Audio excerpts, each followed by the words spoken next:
स्वयं भवु मनु और फिर शत्रुपा के रूप में स्त्री और पुरुषों को इस सृष्टि के सृजन के लिए इस धरती पर भेजा।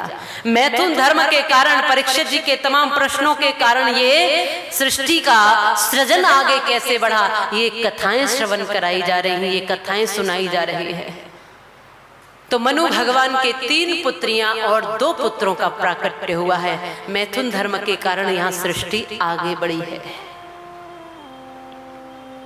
जब सृष्टि बनती है, कहते हैं कि कोई भी नियम हो, कानून हो, जब लागू होता है, जब बनाया जाता है, तब कुछ और रूप होता है। धीरे धीरे धीरे धीरे धीरे धीरे फिर और रूप होता जाता है। जब हम कोई कार्य शुरू करते हैं तो उसका रूप और होता है, और धीरे धीरे धीरे धीरे फिर उसमें बहुत सारी चीज़ें जुड़ जाती हैं। कहीं मिलावट भी आ जाती है, कहीं कुछ और आ जाता है, कहीं कुछ और आ जाता है, और धीरे धीरे वो बदलता जाता है। जब मंदिरों का निर्माण हुआ तो उसका चिंतन कुछ और था, लेकिन धीरे धीरे धीरे धीरे हम बदलते गए। हमारी विचारधारा अपने आप अपने अपने तरीके से हम पूजा पद्धतियों को चुनते गए, और हम अलग अलग तरीके से मंदिरों में हमने जाना शुरू किया। मंदिर जब शुरू हुए थे तो ये भाव था कि मंदिर को देखकर, मूर्ति को देख करके आगे आने वाली पीढ़ी भगवान को, श्री राम को, भगवान कृष्ण को याद रख सके, ये कौन है। विवेकानंद कहते हैं कि कहते थे कि जब एक बूढ़ा मंदिर जाता है तो मुझे दुख होता है, और जब एक बालक मंदिर जाता है तो मुझे प्रसन्नता होती है। तो पूछा कि ऐसा क्यों?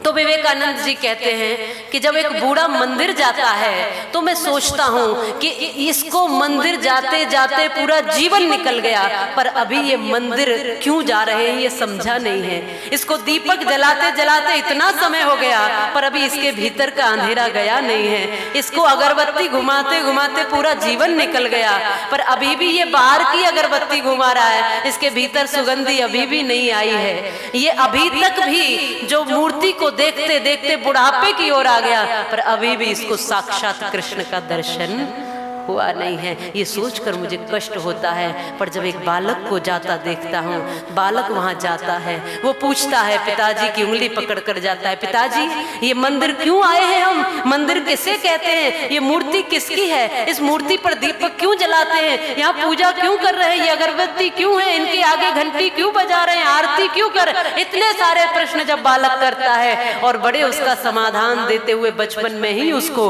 आध्यात्म की शिक्षा दे देते। ये मंदिर इसलिए है, ये आरती इसलिए है, ये भजन इसलिए है, ये कीर्तन इसलिए है, ये कथा इसलिए है, ये मूर्ति इसलिए है, ये पूजा पद्धति इसलिए है। तो उसको ज्ञान मिल जाता है, और जो प्रश्न उसके मन में है वो समाधान की ओर चल पड़ते हैं, और ये भी परमात्मा के भजन की ओर आगे बढ़ जाता है। ये मंदिर इसीलिए बनाए थे कि मंदिरों को देख करके हम भी अपने मन के मंदिर को पवित्र और शुद्ध बना सके, और अपने मन को ही मंदिर बना सके। माताएं कहती है ना, तेरे पूजन को भगवान बना मन मंदिर आलीशान। आलीशान मंदिर, तेरे पूजन को भगवान। ये मन को मंदिर बनाना इसलिए ये मंदिर है क्योंकि हम पहले देखेंगे तभी तो, जब बाहर समझ जाएंगे तो भीतर आने का प्रयास करेंगे। तो इसलिए ये मंदिरों का सृजन हुआ है। आश्रमों का सृजन, मठों का सृजन, मंदिरों का सृजन, सन्यासी परंपरा का अवतरण, वानप्रस्थ परंपरा का अवतरण, ब्रह्मचर्य और गृहस्थ की साधना का अवतरण, ये सब संतों ने समय समय पर आवश्यक थे, इसलिए इन परंपराओं को शुरू किया। जीवन जीने की साधना हमें बताई। लेकिन जब कहते हैं कोई प्रक्रिया शुरू होती है तब कुछ और रूप होता है, बाद में कुछ और रूप हो जाता है। आप लगातार कथाएं करते आते हैं तो प्रतिवर्ष कुछ न कुछ तो बदल जाता है। पहले जब शुरू किया था तब कुछ और था, कुछ और था, कुछ और था। कुछ अच्छा होता जाता है, कुछ सृजन भी होता जाता है, कुछ कभी कभार मिलावट भी आ जाती है। ये तो चलता है। ऐसे ही जब सृष्टि का सृजन होता है, सृष्टि को पवित्र प्रभु ब्रह्मदेव ने जब सृजन कर दिया, कुछ श्रेष्ठ के लिए, कुछ अच्छे के लिए, पर धीरे धीरे मनुष्य जब यहाँ प्रकट होता है, बढ़ता जाता है, तो कुछ न कुछ विकृतियां भी आती हैं। धर्म के लिए ये जीवन था, पर अधर्म और बुराइयां भी अपने आप आ जाती हैं। पाप की बेल बढ़ी, पुण्य घटते जाते हैं। इसीलिए तो हर जगह संताप बढ़ते जाते हैं। अच्छे पौधे तो पनपते हैं पानी देने पर झाड़ झंकार तो अपने आप बढ़ते जाते हैं। तो बुराइयां जब बढ़ जाती हैं, तब प्रभु अपनी उसी शक्ति से अवतरित होते हैं। कभी राम रूप में, कृष्ण रूप में, वारा रूप में, वामन रूप में, कच्छप रूप में, असित रूप में, नरसिंह रूप में, अलग अलग अलग अलग रूप धारण करके इस धरती में धर्म की स्थापना के लिए आते रहते हैं। जब कोई विकृति आती है, विकृति को दूर करने के लिए प्रभु का प्राकट्य है, और सृष्टि को आगे बढ़ाने के लिए प्रभु की शक्तियां निरंतर कार्य कर रही हैं। मनुष्य के जीवन को और भी विवेकशील, सुंदर और उत्थान की ओर ले जाने के लिए 33 कोटि देवता अपना कार्य कर रहे हैं। हमें ऊर्जा देने के लिए सारे देवता लगे हैं, हमें प्रसन्नता देने के लिए सारे देवता लगे हैं, हमें जगाने के लिए सारे देवता लगे हैं। और इस तरह से हमारा जीवन एक ऊंचाइयों की ओर आगे बढ़ता जाता है। 3 पुत्रियां मनु जी की, देहूति, आकुति, प्रसूति।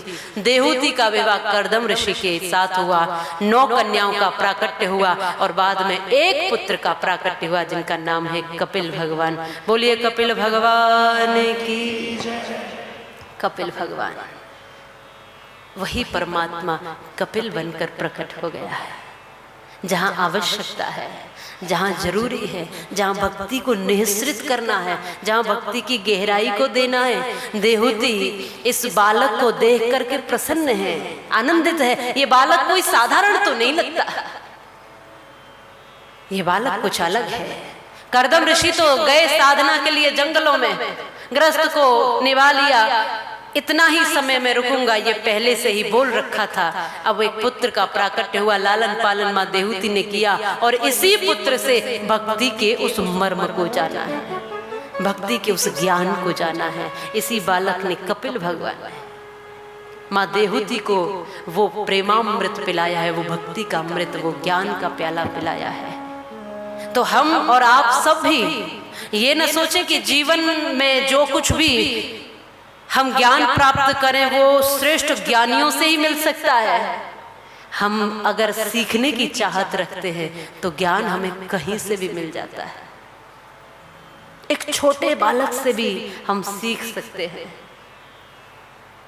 ज्ञान हमें कहीं से भी मिल जाता है। यदि सीखने की चाहत रखे तो एक चींटी भी सिखा देती, फूल भी सिखा देता है, पूरी प्रकृति सिखा देती है। हम सीखने की जिज्ञासा बनाए, सर्वप्रथम जिज्ञासु बने। कहीं विशेष स्थान पर जाकर ही सीखना है ऐसा नहीं है।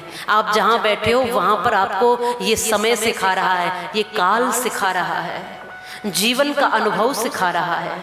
जीवन की किताब बड़ी सुंदर है, जीवन के आपके गड्ढे आपको सिखा देते हैं, जीवन की ऊंचाइयां आपको सिखा देते हैं। जीवन में हर एक कदम पर, कदम दर कदम आपको जीवन जीना सिखा रहा है।